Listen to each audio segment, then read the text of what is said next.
നമ്മുടെ അക്കടെ കല്യാണം എടുക്കാറായി. അപ്പോൾ കല്യാണ ഷോപ്പിങ്ങുകളൊക്കെ നമ്മൾ ഓൾറെഡി തുടങ്ങി. ഞങ്ങളിപ്പോൾ പോത്തീസിലാണ്. നാളെ ഒരു പരിപാടി ഉണ്ടെന്ന് പറഞ്ഞിട്ട് ഇന്ന് അവൾ ബ്ലൗസ് എടുക്കാൻ വന്നതാട്ടോ. അപ്പോൾ ഇത് നമ്മുടെ കലൂരുള്ള പോത്തീസാണേ. അപ്പോൾ ഞങ്ങൾ അതിൻ്റെ ഇടയിൽ കൂടെ ബ്ലൗസ് നോക്കിയില്ല, പക്ഷേ ബാക്കി എല്ലാം ഞങ്ങൾ നോക്കി. ഈ ലെഹങ്ക നോക്കിയാൽ നല്ല രസമല്ലേ, നല്ല റേറ്റ് ഉണ്ട്. പക്ഷേ ഇതിനൊക്കെ 13-15 ഒക്കെ ഉണ്ടായിരുന്നുള്ളൂ. അപ്പോൾ അതെനിക്ക് നല്ല ഇഷ്ടമായിട്ടോ. ഈ പാറ്റേണൊക്കെ നല്ല ഇഷ്ടമായി. ഞങ്ങൾ വെറുതെ എല്ലാം ഒന്ന് നോക്കിയിട്ട് പോകാമെന്ന് വിചാരിച്ചിട്ട് എന്തായാലും വന്നതല്ലേ. അവിടെ കണ്ടതിൽ വെച്ച് കുറച്ച് ഇഷ്ടമായത് ഇതാണ്. അതവൾ പൊക്കി പിടിച്ചുകൊണ്ട് നിൽക്കുന്നുണ്ട്.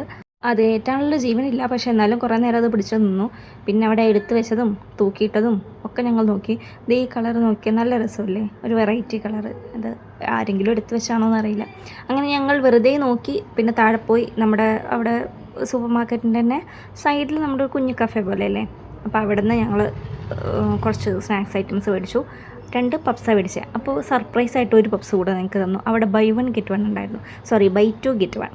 അപ്പോൾ അങ്ങനെ ഞങ്ങൾ 2 പപ്സ് മേടിച്ചപ്പോൾ ഒരു പപ്സ് ഫ്രീ കിട്ടി. ആ ബ്രൗണിക്ക് 60 രൂപ ഉണ്ടായിരുന്നു കേട്ടോ. പക്ഷേ അതിനുള്ള സാധനം അതുണ്ടായിരുന്നില്ല. പപ്സ് കൊള്ളാം, പപ്സ് നല്ലതായിരുന്നു. ബ്രൗണി കുറച്ച് ഹാർഡാണ്, അത്ര സോഫ്റ്റായിട്ട് തോന്നിയില്ല. പപ്സ് അടിപൊളിയായിരുന്നു. അങ്ങനെ 3 പപ്സ് ഞങ്ങൾ 2 പേരും കൂടെ കഴിച്ചു. അവൾക്ക് ചായ വേണം പറഞ്ഞ് ചായ കുടിച്ചു, പക്ഷേ ചായ നന്നല്ലായിരുന്നു. പിന്നെ ഒരു സ്വീറ്റ്സ്, ഒരു പേട പോലത്തെ സാധനം മേടിച്ചിട്ടുണ്ടായിരുന്നു. അത് നല്ല രസമുണ്ട് കേട്ടോ, പക്ഷേ നല്ല മധുരമാണ്.